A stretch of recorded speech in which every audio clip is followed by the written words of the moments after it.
정치의 겉과 속을 들여다보는 정치론 시작합니다. 오늘은 우상호 전 더불어민주당 원내대표 그리고 김성태 전 국민의힘 원내대표와 함께 깊이 있게 분석해 보겠습니다. 두 분 어서 오세요. 네, 안녕하십니까?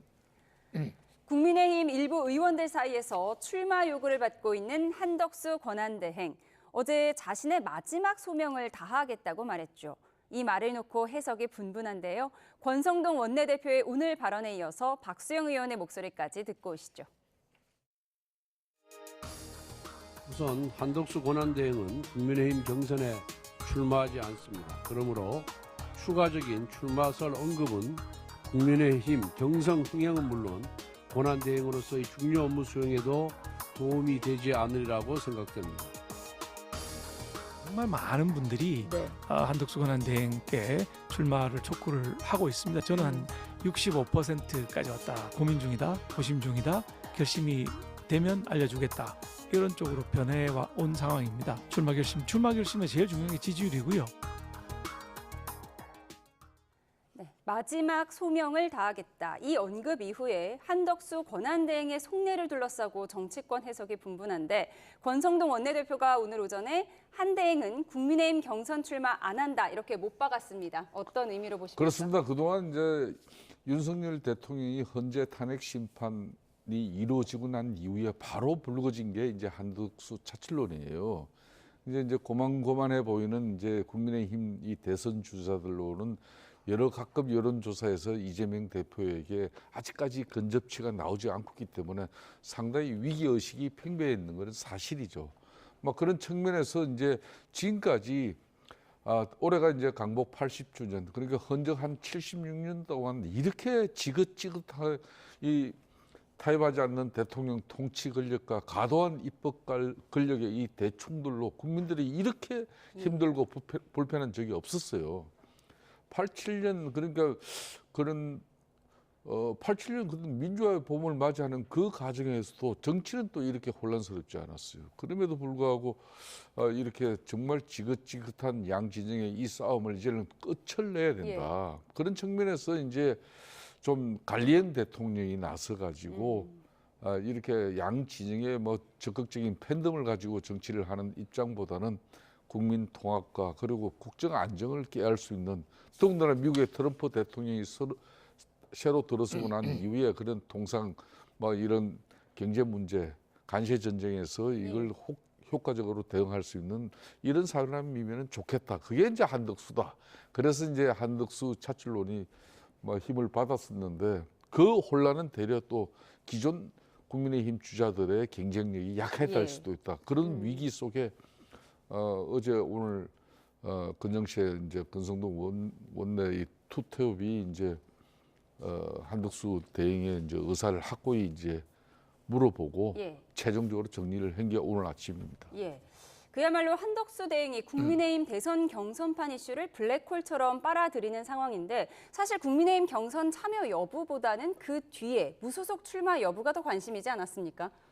그러니까 이제 그 이번에 대선의 전체적인 판 흐름이 이제 민주당 이재명 후보에게 유리하다. 뭐 후보로 확정된 것은 아니지만 그렇게 판단한 이제 국민의힘 의원들이 일부 자기 당 후보가 있는데도 자꾸 그 경쟁력이 더 있을 만한 사람들 찾아다니고 있는 모습은 사실 꼴불견이죠. 그러니까 과거에 윤석열 대통령을 모셔올 때의 그 모습과 좀 유사한데 또 그 중심이 된 분들이 또 그 친윤계 의원들이에요. 그러니까 제가 볼 땐 저런 방식으로 자기 당에 있는 후보들 경쟁력을 갉아먹을 수 있느냐 하는 그런 비판도 있습니다만 어쨌든 한덕수 권한대행이 인생의 마지막 소명이 이 관세 전쟁에서 나름대로 대한민국의 이익을 보호하는 일이다라고 선언을 했기 때문에 저는 이제 그 보통 정치인들의 말은 천근 같은 무게가 있습니다. 그래서 거기에 마지막 소명을 다하겠다라고 말한 것으로 미루어 볼 때 대선에 출마할 가능성은 이제 접은 것이다. 저는 그렇게 봅니다. 마지막 소명의 의미는 대선 출마를 안 하겠다는 의미다라고 그렇습니다. 보통 예상하셨습니다. 이제 불출마한다 이렇게 표현을 해주시는 게 제일 분명하지만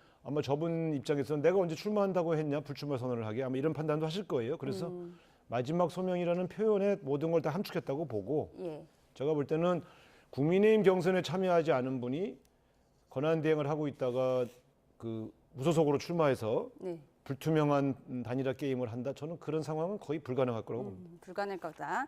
네, 보수 잠룡들은 모두 발끈하는 상황입니다. 한동훈 전 대표는 이게 마치 테마주의 주가 조작 같은 것이다라고 비유를 했습니다. 어떤 의미가 있다고 보세요? 그러니까 이제 박근혜 대통령이 탄핵된 2017년 같은 경우는 당시 근한 대행이 한교안 총리였어요. 예. 한교안 총리는 이제 5일 만에, 그러니까 이제 조기 대선 55일을 앞두고 나는 이번 조기 대선판에 출마를 하지 않는다. 네. 그걸 명확하게 선언을 해버렸어요. 그리고 이제 대응으로서 이제 이 대선 관리에 전념을 하겠다. 그렇기 때문에 이제 쉽게 말하면 이 근한 대행의 대선 출마 시비가 아예 없었어요. 근데 그에 반해서 지금 이제 한덕수 총리 같은 경우는 당에서 현역 의원들 중심으로 일부 구체적으로 한덕수 총리를 또 모셔오려고 하는 그런 뭐 행동들 또 움직임들도 상당히 있었고 본인도 애매모호한 입장을 계속 유지했고 그런 측면에서 이제 한덕수 총리 입장에서도 자신의 네트워크를 총동원해서 앞으로 관세나 통상 문제에 있어 가지고 마지막 소임을 다하겠다. 이 말 한마디로서 이제 자기는 근한 대응으로서 특히 트럼프 대통령이 이 관세 전쟁에서 한국의 주요 산업들이 큰 피해를 받지 않도록 또 국가 국민 경제에 위협이 되지 않는 그런 측면에서 자기는 통상 전문가 또 경제 전문가 또 누가 보나도 대한민국의 대표적인 미국 통으로서 그 역할을 다하겠다. 그 예. 각오를 다진 걸로 저는 이제 이거는 종식시켜야 된다고 봐요. 더 이상 국민의힘 입장에서는 네. 좋은 잠재적인 대선 후보들 이렇게 뭐 지금 현재까지도 한 7, 8명 출마를 기정사실로 하고 선언을 한 마당인데 예. 한덕수 지금 총리 권한 대행만 목 빠지게 쳐다보고 있다가 그러면 우리 이 대선 흥행판이 제대로 작동될 리가 없는 거죠. 예. 그리고 국민의힘 지금 경선 이제 후보들에게 힘을 줘야 한다. 그래 우상호 대표님 말씀처럼 그리고 한동안 대응 잘 하고 그럼 막판에 이제 무소속으로 나와가지고 그때 후보 다니라 그게 쉽지 않습니다. 정치공학적으로 이 정치는 한덕수 총리께서 지금 뭐 정치적 소신과 결단이 섰다면 지금 오늘이라도 예. 국민의힘 입후보 등록해가지고 진흙탕 속에서 자신을 진주로 만들어야지 어느 날 하루아침에 그냥 꽃가마 타는 그런 그림 그거는 네. 백분 근데 한덕수 대행은 지금 국민의힘 당원이 아니니까 경선 참여하려면 당원 등록부터 해야 되잖아요. 그야 뭐 금방 1분 만에 하나요? 하는 거니까. 네, 앞서 제2의 반기문이 될 것이다. 민주당 박지원 의원은 이렇게 얘기를 했는데 사실 반기문 전 총장의 경우에는 뭐 출마 선언을 했다가 접은 것이고 근데 우상호 의원께서는 앞서 출마 선언조차도 안 할 것이다 이렇게 보시는 거죠. 그렇죠. 그러니까 반기문 총장이나 윤석열 이제 전 대통령 같은 경우는 상당한 시간을 앞두고 대망론이 나왔었고요. 네. 그리고 그분들을 도우려고 하는 또 그분들을 잘 설득하려고 하는 일단의 무리들, 세력들이 정치 세력이 있었죠. 그러다가 이제 또 지지율도 반기문 총장 같은 경우는 당시에 모든 후보 중에 1위를 달리고 있었거든요. 그러니까 사실은 그런 분은 탐낼만한 그런 정치적 잠재력이 있다고 봅니다. 그런데 지금 한덕수 총리는 일단 명분에서 지금의 이 위기를 관리하고 돌파해야 될 사람이 국가의 공백을 자초하고 대통령 선거에 나온단 말인가 하라고 하는 점에서 명분이 매우 약하고요. 두 번째, 이분들을 돕겠다는 세력은 다 국민의힘 안에 있어요. 그럼 이분들이 이제 국민의힘을 박차고 나오느냐? 네. 또 그러지도 않잖아요. 그러니까 되게 어색한 그런 모양이 계속 되고 있고 그래서 여러 측면에서 그렇다고 해서 마지막에 지지율이 가령 유력한 민주당의 후보를 앞서지도 못해요. 그런 측면에서 굳이 저런 모험을 할 이유는 없다. 그래서 제가 볼 때는 출마는 불가능해진 것 같다. 그러니까 뭐 반기문 전 총장과 비교할 문제도 아니다. 저는 이렇게 보고요. 이제 끝났다 이렇게 봅니다. 예. 그런데 국민의힘 박수영 의원은 지금 한대행의 출마 가능성이 65%까지 올라왔다고 했는데 이 수치는 어디서 나온 걸까요? 가장 이제 국민의힘 현역 의원 중에서 지금 한덕수 대행의 이제 우리 후보 차출을 위해서 가장 열심히 뛰었던 사람 중에 한 사람이 박수영 의원이에요. 성일종 의원과 네, 그런 두 분이 측면에서 지금 아직까지 왔습니다. 현실적으로 자신은 그래도 이렇게 정치책이 옅은 이런 한덕수 대행이야말로 이 갈등 구조를 종식시키고 관리형 대통령으로서 가장 책임자라는 그런 소신이 있는 건데 그 소신과 또 정치적 현실은 많은 괴리가 있죠. 저 정치 경험으로도 과거에 고독 고건 전 총리라든지 좀 전에 우상호 대표께서 이야기를 했지만 반기문 전 유엔 사무총장 저 그때 반기문 유엔 사무총장을 갖다 우리 보수 진영의 히든 카드로 이렇게 그때는 이제 민주당 문재인 당시 후보보다도 훨씬 여론조사 뭐 이런 조사상을 보면 높았어요 지지율이.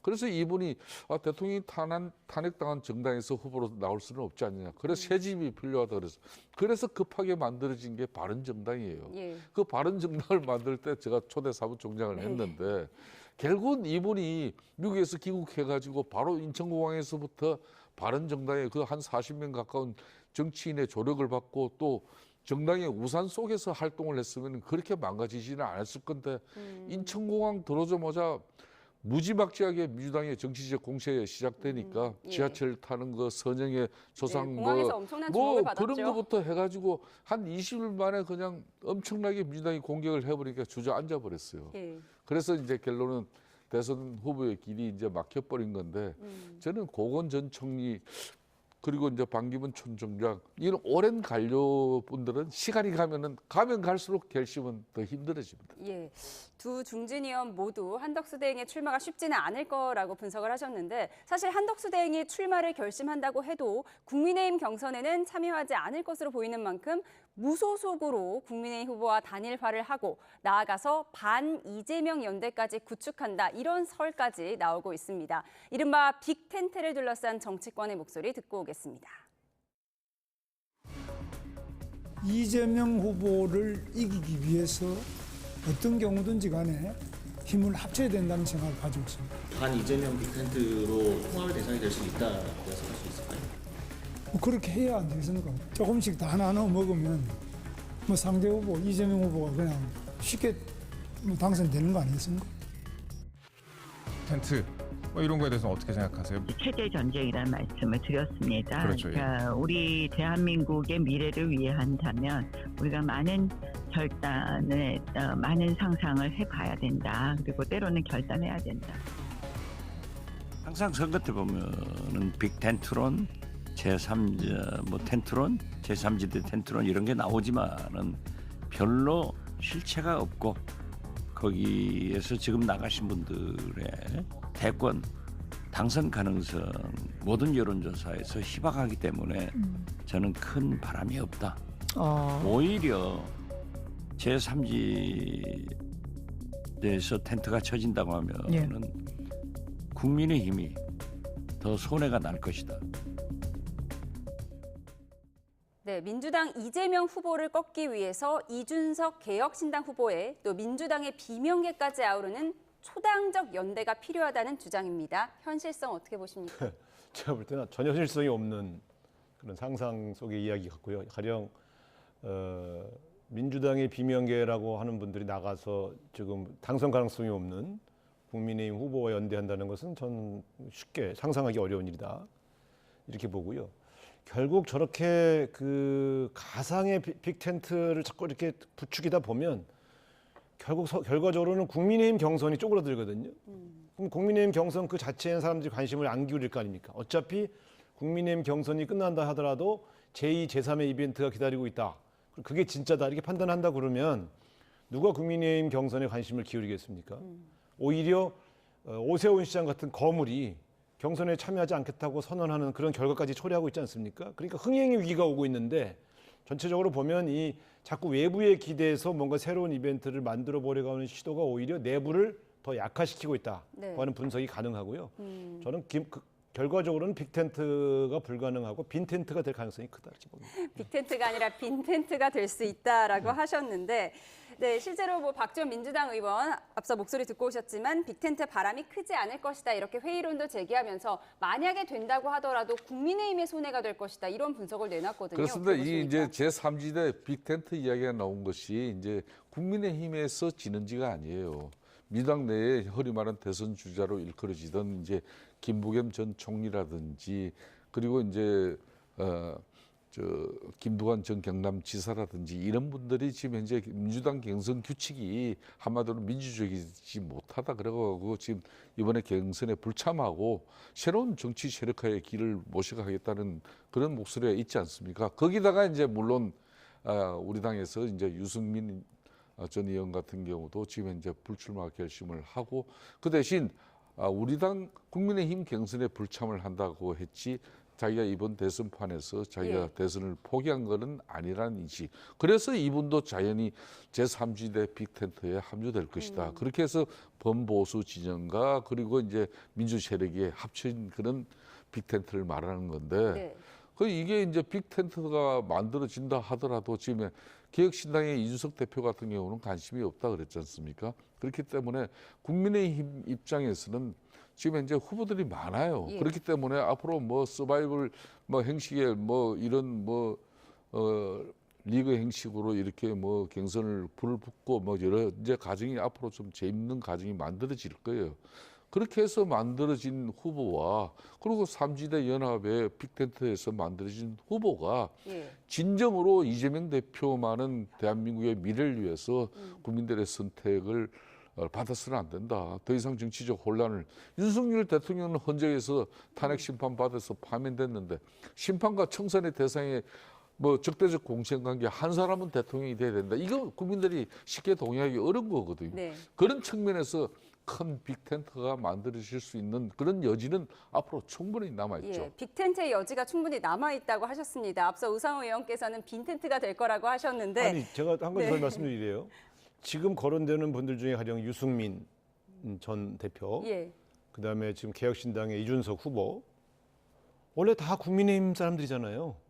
그러니까 그게 무슨 빅텐트냐고요. 자기네끼리 나갔다 들어왔다면서 만나는 건 다시 재결집, 뭐 재해쳐 모여 이런 거일 수 있어도 적어도 색깔이 보수와 중도의 결합이라든가, 그러니까 아니면 진짜 보수와 제3시대의 결합이라든가 이런 때 우리가 빅텐트라고 하지. 원래 한 식구였던 사람들이 나갔다 들어왔다 하는 걸 빅텐트라고 하지 않는다는 말씀이죠. 이낙연 전 총리 가능성도 저는 이미 거론되던데요. 그분의 영향력은 네. 그렇게 크지 않다고 보고요. 적어도 문재인 대통령하고 해서 그 총리까지 하신 분이 아무리 먹고 살기 어렵다고 국민의힘 후보에 가서 붙을 가능성은 저는 없다고 봅니다. 만약에 그렇게 되면 그분은 정말로 인생 마지막에 큰 오판을 하시는 거예요. 그래서 제가 볼 땐 이재명 대표와는 같이 할 수 없는 감정적 골이 있지만 네. 그렇다고 그것 때문에 국민의힘으로 넘어간다? 저는 그럴 분들은 아니라고. 그렇게 한다 하더라도 그것이 기존의 지지층이 집단적으로 국민의힘 후보에게 이동하는 걸 결과를 만들어내지는 않는다. 네. 그래서 아까 제가 말씀드린 것처럼 원래 빅텐트, 새로운 어떤 파급 효과 이런 거는 네. 조금 색깔이 다른 정당의 후보들끼리 연합할 때 네. 생기는 것이다. 그런 점에서 그렇게 제가 볼 때 빅텐트라고 그래서 말씀드립니다. 예, 유승민 전 의원이나 이준석 의원이 뭉치더라도 빅텐트가 아니라 해처모여 수준이다라고 분석을 그렇습니다. 하셨는데 같은 당 출신자니까. 예, 어쨌든 유승민 전 의원이 중도 소구력이 높다고 평가가 되니까 그 유승민 전 의원이 나올 가능성에 대해서는 어떻게 보세요? 저는 만약에 그분이 나오신다면 끝까지 완주할 가능성이 크다 이렇게 봅니다. 국민의힘 경선에 참여하지 않은 분이 나가서 무소속으로 출마하고 있다가 다시 국민의힘 후보와 단일화를 추구하는 건 적어도 제가 아는 유승민 의원의 결기나 성정에 맞지 않는 행보거든요. 그러니까 유승민 의원이 무소속으로 출마한다 그러면 국민의힘 표가 오히려 나눠질 가능성이 크다고 보고요. 만약에 끝까지 완주하지 않는다면 유승민 의원에게 미래가 있겠습니까? 그런 측면에서 저는 아직 이준석 개혁신당 후보는 젊기 때문에 다음이 있지만 유승민 후보가 만약에 이번에 대선에 출마한다고 그러고 무소속으로 나가면 그분에게 마지막 기회 아니겠어요? 그런 측면에서 본다고 할 때 굳이 국민의힘 후보 들러리를 서주기 위해서 나가서 무소속으로 나갈 가능성은 없다고 저는 봅니다. 예. 고도의 이제 민주당 대선 전략의 이제 전략통으로서 고도의 정치 행위적 발언입니다. 저런 부분이. 그러니까 아니 유승민하고 이준석을 왜 이 사람들만 가지고 빅텐트를 치냐고요. 그러니까 아까 이야기했듯이 김부겸 전 총리라든지 그리고 김두관 전 그분들은 경남지사라든지 갔을 분들이 이낙연 전 총리 이런 분들이 전체적으로 그러니까 이재명 대통령만은 안 된다는 그런 공감이 있어요. 폭넓은 그런 측면에서 우리가 새로운 정치 세력화를 갖다 도모하는 그런 측면에서의 삼지대 빅텐트라는 게 이야기가 되고 있는 건데 그걸 일방적으로 폐마해버리고 우습게 봐버릴 그런 계제는 아니고 분명하지만 김부겸, 김두관 이분들은 제가 아주 친한 저 형님들인데 절대 그런 생각을 안 하고 있어요. 그러니까 이제 지금 현재 벌써 민주당 중심에 지금 현재 지금은 집권당이 없잖아요. 여당이 없기 때문에 이재명 중심의 민주당이 제1당이에요. 그러니까 부자 몸조심하는 어떤 그런 측면에서 네. 막 저런 찻잔 속에 미풍, 태풍도 아니고 미풍으로 끝날 그런 제3지대 빅텐트는 말 빈텐트가 된다고 말해주면 이건 두고 봐야 되는 거고 예. 정치는 생물이에요. 예. 어느 날 자고 나니까 이재명 대표가 국민적 어떤 지지나 저 관심이 어떻게 될지 모르는 게 정치예요. 네. 그러니까 끝까지 최선을 다하고 지금 현재 정말 입법 권력 제1당의 그런 정말 큰 입법적 권력도 손아귀에 쥐고 있는 그런 이재명 대표가 행정부의 수반이 돼가지고 그럼 거기에 따라서 이제 법원 이 사법권도 이제 적당하게 눈치를 보게 될 건데 그야말로 이제 상권을 다 손에 쥐는 그런 초유의 상황이 오는데 이걸 국민이나 제대로 된 정치인 입장에서는 걱정 안 하면은 그건 정치가 아니죠. 예, 반 이재명 연대의 빅텐트가 될지 빈 텐트가 될지 두 분의 상반된 입장을 들어봤습니다. 그런가 하면 한덕수 대행, 윤 전 대통령 파면 이후 처음 열린 국회 대정부 질문에 출석하지 않았는데요. 국회의장은 헌법을 무시하는 거라고 비판했고 민주당은 한 대행이 대통령 몫의 헌법재판관을 지명한 걸 놓고 공세를 이어갔습니다. 영상으로 정리했습니다.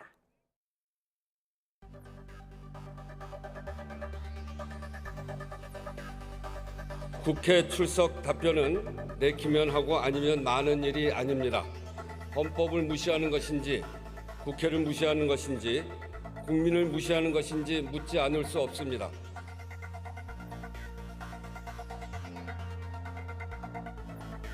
트럼프 대통령하고 한덕수 대행 통화할 때 배석하셨죠? 네, 배석했습니다. 통화 과정에서 유력 대선 후보 한덕수라는 언급이 있었습니까?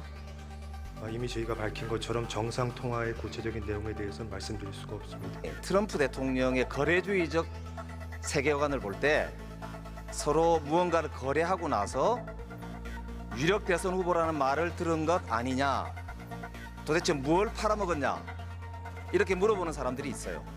어떻게 보세요? 그날 통화는 아까 말씀드린 세 가지 주제에 대해서 앞으로 한미 간에 어떻게 협의하고 협력해 나갈지에 대해서 얘기한 것이고 구체적인 그런 거래를 한 것이 아닙니다.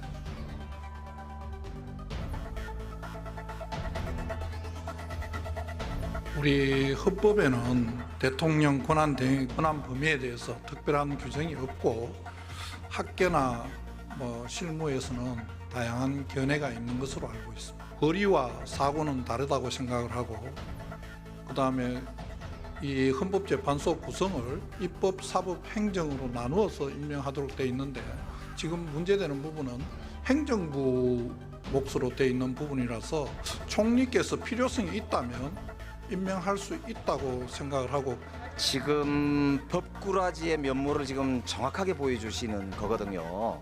표현이 좀 과하십니다.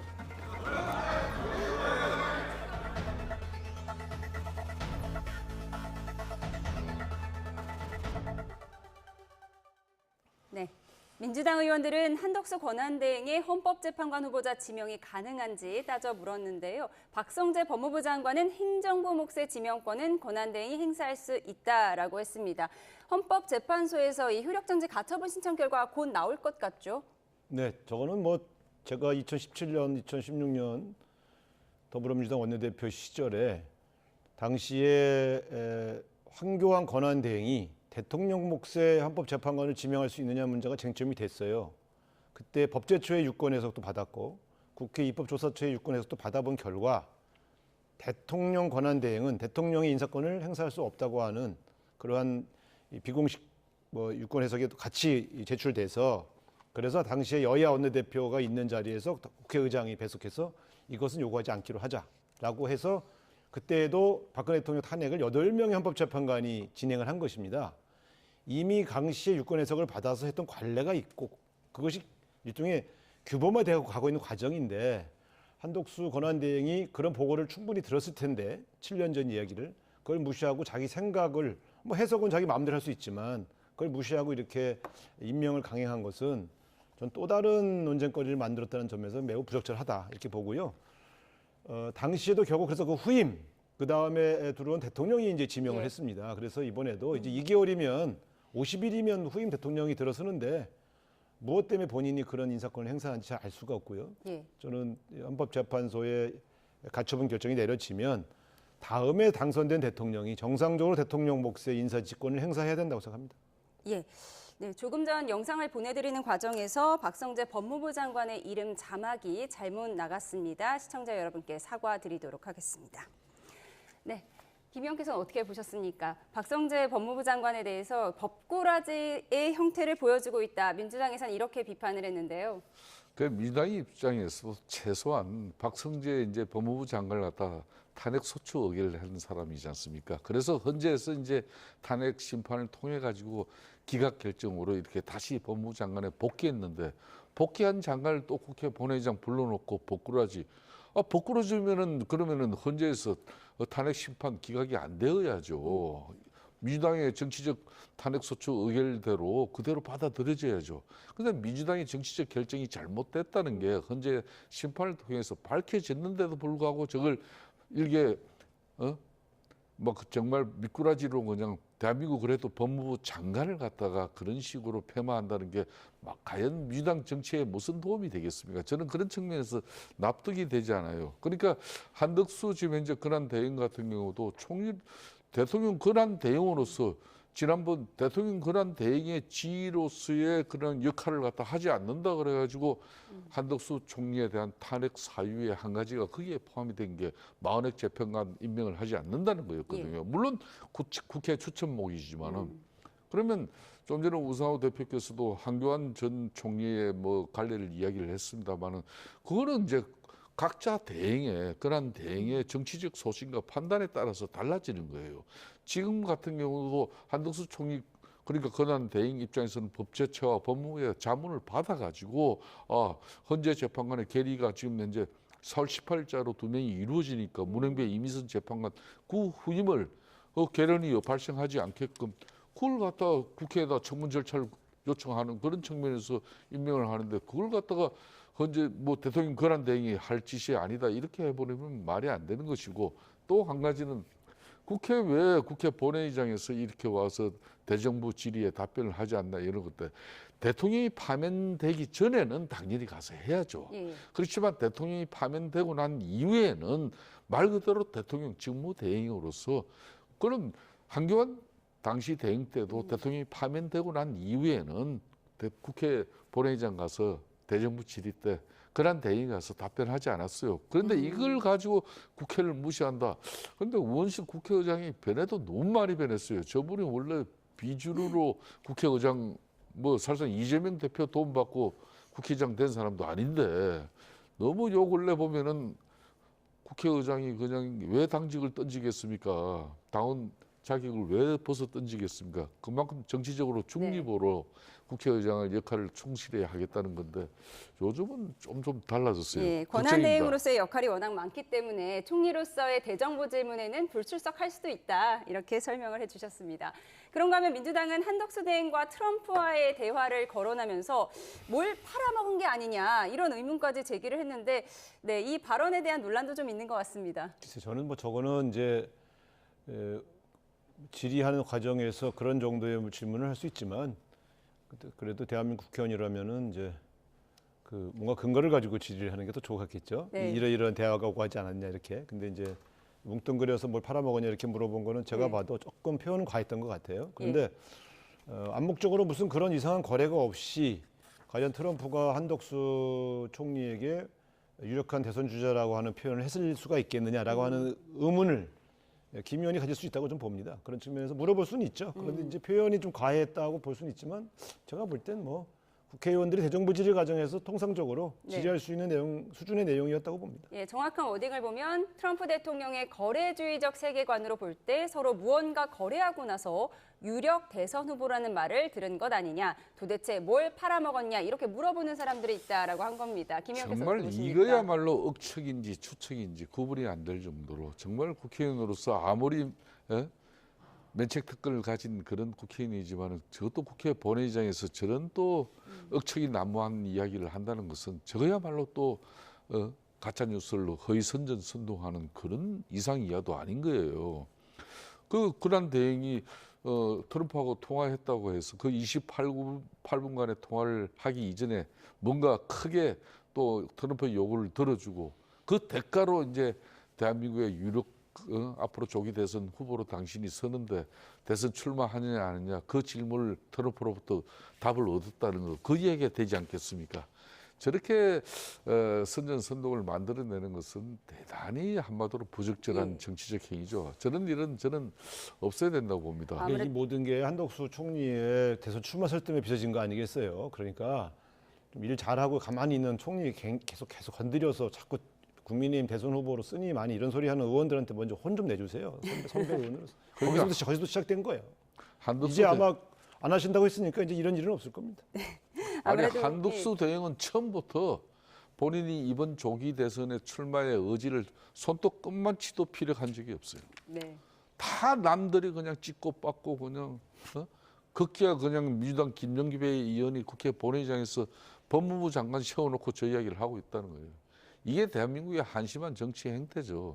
그러니까 아무리 조기 대선을 불과 50일밖에 남지 않았지만은 멀쩡하게 지금 그런 대응으로서 통상 지금 이 간세 전쟁에서 이 자기의 전문성을 최대한 발휘해가지고 그럼 트럼프 대통령과 끊임없이 소통을 통해가지고 대한민국의 기업을 보호하는 그런 한번 주된 역할을 잘할 수 있게끔 응원을 해도 모자란데 트럼프 통화한 그 자체를 가지고 뭐 뒷거래를 대가로 말이야. 그리고 당신은 대한민국의 유력 대선 후보로 이렇게 몰아가는 것은 정말 몰지각한 아무래도 정치적 생방송 행위예요. 카메라가 비출 때 의원들의 발언이 더 격해지는 것 같습니다. 급기야 상대방을 향해 삿대질과 반말을 하는 등 몸싸움 직전까지 가며 격앙된 모습을 보였는데요. 영상으로 보고 오시죠.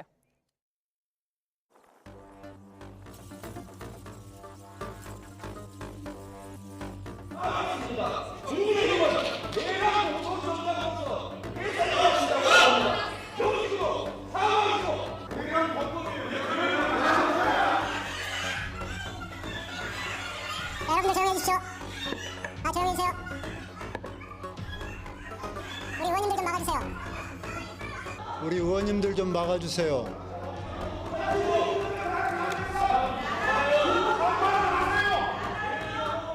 조용히 해주시기 바랍니다.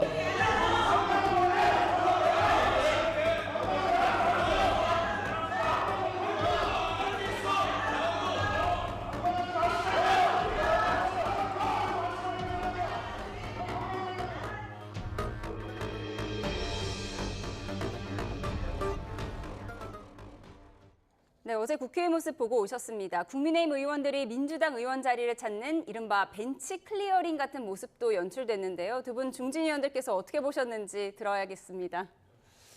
글쎄 뭐 볼썽사나운 모습이죠. 그러니까 이제 국회의정 단상에서 서로 뭐 고함을 지르거나 혹은 이제 자기 막 발언 중에 막 이렇게 자르고 들어가고 이런 적들은 꽤 있었어요. 과거에도. 그리고 외국에 의해서도 왕왕 있는 일인데 이제 우리가 선진화법 만든 이후에 이제 물리적인 충돌은 이제 다 없어졌지 않았습니까? 근데 권영진 의원 점잖으신 분인데 어떻게 저렇게 아무리 흥분해도 직접 가서 막 물리적 접촉을 하려고 시도하는 행위는 전 지금 처음 봤기 때문에 선진화법 이후로 저거는 조금 과도했던 것 같습니다. 민주당 김병주 의원이 국민의힘은 내란 공모 정당이니 해산돼야 한다. 이 발언에 폭발한 것 같습니다. 근데 뭐 저런 발언보다 뭐 문재인 대통령 공산주의자라고 말하는 적도 있고, 그러니까 저기 보면 저 단상에서 이제 이렇게 약간 좀 센 발언 하시는 분들이 기획해서 나가는 경우가 좀 있죠. 그런데 저는 사실은 그런 측면에서 본다면 과거에부터 제가 원내대표 할 때부터 저 대정부 질문 제도는 이제 폐지할 때가 됐다 저는 생각해요.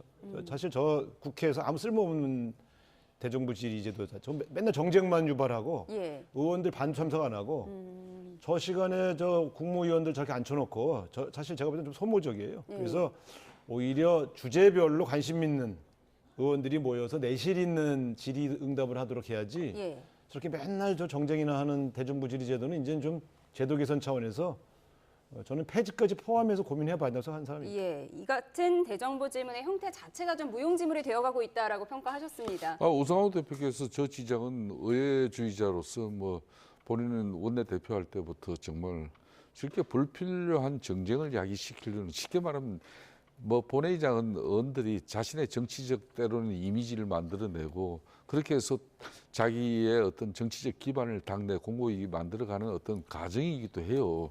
근데 김병주 의원 같은 경우는 이미 민주당 최고위원으로 선출됐고 이재명 대표의 절대적인 신임을 받고 있는 사람이에요. 그럼에도 불구하고 정말 최고위원이면서 국회 본회의장 앞에서 저 자극적인 죽으나 사나 이번 조기 대선이 끝나더라도 여야가 같이 가야 될 함께 동반자고 동료인데 그 동료를 하면서 내란 공조 정당이고 당신네들은 앞으로 우리가 집권을 하면은 해산 정당으로서 끌고 갈 거야. 그런데 너네들 무슨 소리 하는 거야. 이런 식으로 윽박지른다는 것은 있을 수 없는 거예요. 상식적으로. 권영진 의원 같은 경우는 18대 의원부터 소장 계획파 그 민본 21 멤버이면서도 심지어 대구시장을 2번 하면서도 그 당시 대구의 우리 보수의 본산인데도 불구하고 많은 우리 지청에 부시장 앉힐 사람 많은데도 불구하고 심지어 민주당 현역 의원을 하신 분을 갖다 부시장으로 모셔가지고 지역 그러니까 강력 단체 차원에서도 협치를 해보자. 그럴 정도로 마인드가 좋은 사람인데 저런 사람이 오죽하면 본회의장 나가서 그런 말에 대해서 저런 항의의 모습을 보이겠습니까? 오죽하면이라고 하면 안 되죠. 몸싸움하러 가면 안 되지. 몸싸움 하러 누가 몸싸움을 하러 몸싸움을 한 거 아니에요. 눈으로 봤으면서요. 그게 이제 우상호 대표도 좀 김병주 최고위원 같은 사람 따로 올 저녁에 불러가지고 당신 그렇게 하면 안 된다고. 박수영 의원 불러갖고 이제 그만 좀 하라고 그래요. 그러면. 제가 볼 때는 이렇습니다. 지금 저 논리는 들을 때는 좀 불쾌하게 들릴 수 있지만 논리의 구성은 이런 거예요. 대통령이 계엄을 선포해서 군인을 국회에 투입시켰는데 그래서 내란 상황이 발생했는데 어떻게 국민의힘 의원 일부 의원을 뺀 나머지 의원이 계엄 해제하러 안 들어왔냐. 그럼 저거 동조한 거 아니냐라고 하는 논리 구성이거든요. 그 논리 자체로 보면 그런 주장할 수 있어요. 왜 국회의원이 자기를 체포하러 오거나 자기의 권한을 막으러 온 군인들을 계엄 해제하는 일에 참여하지 않고 바깥에 있었냐라고 지적할 수 있죠. 그리고 표현이 과도할 수는 있지만 그 책임을 묻는 방식으로 해산 주장을 할 수 있는데 실제 해산을 시키려고 하진 않죠. 그러나 그런 것은 정책 주장으로 저는 충분히 할 수 있다고 봐요. 왜 계엄을 해제하는 일에 국회의원들의 자기 권한을 행사하지 않았냐고 하는 그 질문이 저는 뭐가 잘못됐습니까? 저 같아도 하겠는데요. 그런데 물론 표현 과정에서 듣기 싫을 수는 있지만 지적은 할 수 있는데 그 몸싸움하러 가면 안 되지. 그러니까 처음부터 보세요. 김병주 민주당 최고위원이 본인이 비상계엄 그러면 해제 결정을 국회에서 하는데 국회의원 개개인 한 사람은 다 헌법기관이에요. 그러니까 의사결정에 자유가 있는 사람들입니다.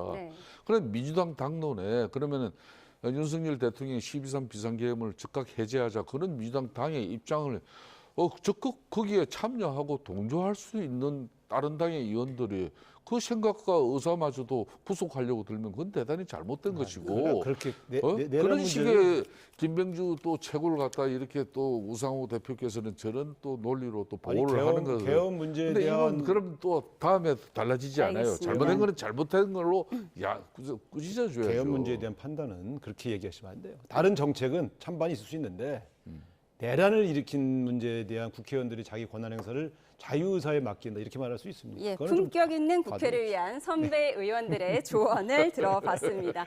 조기 대선이 49일 앞으로 다가온 가운데 각 당의 경선 윤곽이 선명해지고 있습니다. 민주당과 국민의힘은 오늘 대선 경선 후보 등록을 모두 마감하는데요. 선거 전에 드럼통이 등장하는가 하면 홍준표 전 대구시장의 캠프 개소식 현장에는 대장동 핵심 인물인 유동규 전 본부장이 참석해서 눈길을 끌기도 했습니다. 영상으로 보고 오시죠.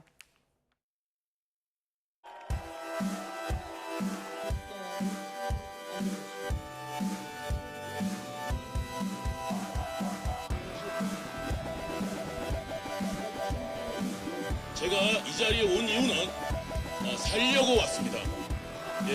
제가 이재명이 당선되면 바로 꽃게밥이 될 거라고 생각했기 때문에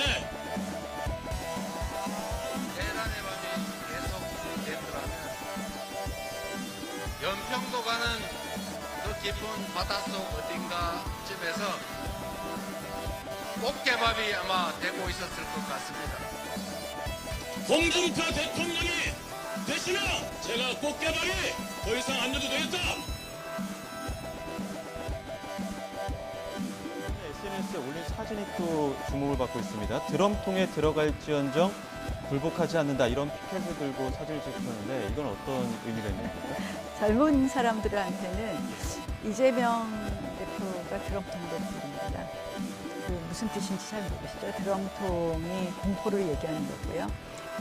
뭐 이재명 대표와 관련된 사건에서 많은 분들이 극단적인 선택을 하는 것을 보통 그렇게 비교를 하는데요. 그래서 드럼통에 파묻혀도 진실은 파묻히지 않는다 이런 이야기가 있습니다.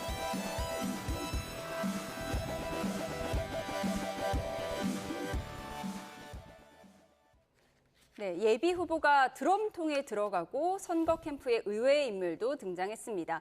아무래도 튀어야지 지지율이 올라가기 때문이겠죠? 이게 선거 공식인가요?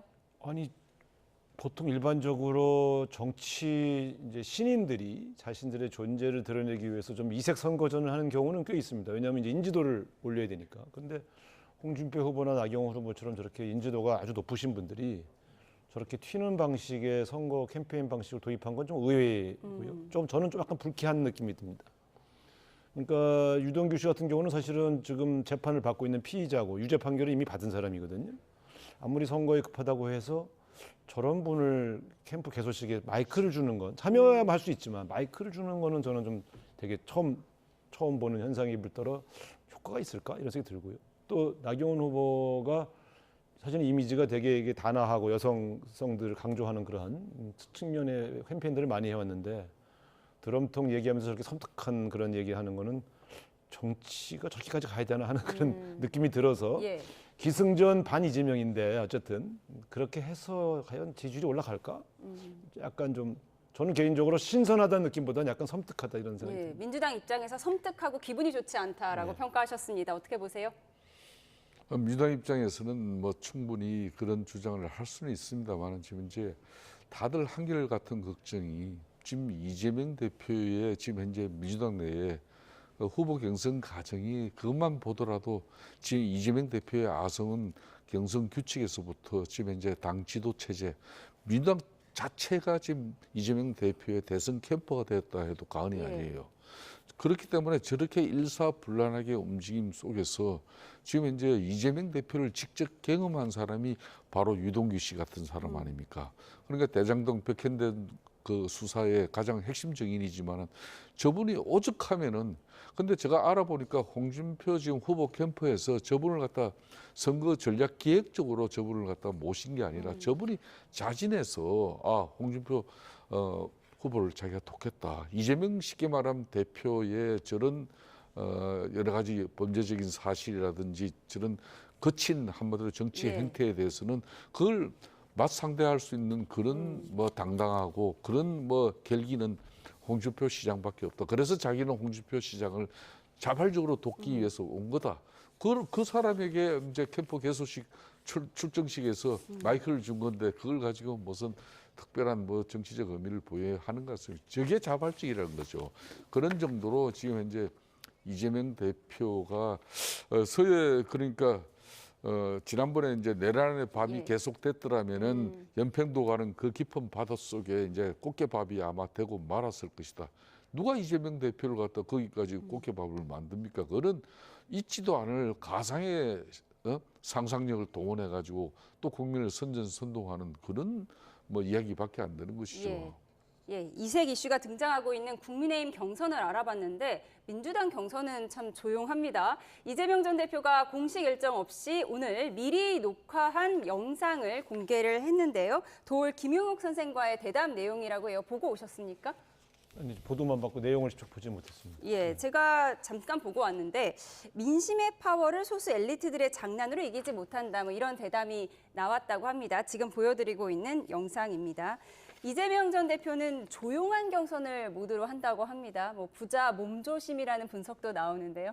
아니 그거보다는 이제 그 여러 측면에서 보면 지금 계엄 이후에 또 대통령 탄핵이 인용되고 여러 가지로 뒤숭숭한 상황에서 이재명 대표가 거리에 나서고 또 어떤 행사를 조직하게 되면 너무 많은 지지자들이 와서 대통령 이재명을 연호하고 그런 모습들이 오히려 국민들에게 좋게 보이지 않을 것 같다고 하는 우려 때문에 상당히 조심하고 있는 거죠. 근데 부자 몸조심이라보단 지금 경제 위기 상황에 국민들 마음을 고려하고 경제 회생에 전념을 다하는 걸 협조하는 그런 측면에서 조심성 있게 접근하고 있다 이렇게 봐야 될 것 같고요. 사실은 본격적인 경선이 되면 당이 만들어준 프로그램 따라서 공동 유세나 공동 토론회를 참여하기 때문에 제가 볼 때는 지금 조용히 접근하고 있는 건 오히려 잘한 접근인 것 같습니다. 예. SNS를 통해서 후원금 모금을 시작한다고만 알렸는데 보통 후원금 모금 시작할 때 이렇게 조용하게 시작하나요? 근데 이분은 제가 제일 부러운 것 중에 하나긴 한데 네. 과거에 후원 모금을 하면 뭐 5분, 10분, 뭐 한 30분 이내에 항상 마감이 돼요. 네. 이미 후원할 준비가 되어 있는 분들이 많아서 시끄럽게 선전을 안 해도 홍보가 필요 없다. 뭐 필요 없진 않지만 상당히 자발적 후원이 워낙 많아서 예. 그런 것들을 믿고 있는 것 같습니다. 네. 민주당 경선 후보 등록 신청도 비서실장이 대신한다고 합니다. 그러니까 이게 사실상 보좌 몸조심이라는 이야기가 요 근래 많이 해자되고 있습니다만은 옛날 군대 이 병장, 육군 병장들은 말년에는 쉽게 떨어지는 낙엽도 조심하고 네. 가랑비도 옷 젖는 이 가랑비도 이게 건강상 조심해야 되거든요. 그런 정도 이상의 지금 몸조심을 하고 있는 분이 바로 이재명 대표입니다. 네. 얼마나 행복하겠습니까? 요즘 이재명 대표의 표정을 보면은 많은 언론인들이나 정치인들은 그런 지도자들이 이렇게 흔히 말하는 중심에 선 그런 사람을 늘 관찰을 많이 해요. 저도 이재명 대표를 요 근래 관찰을 많이 해요. 관찰을 많이 하는데 아마 이재명 대표 정치가 이제 노무현 대통령 때부터 그 시작을 하신 분데 그 이후에 가장 저렇게 평온하고 일상적이면서도 네.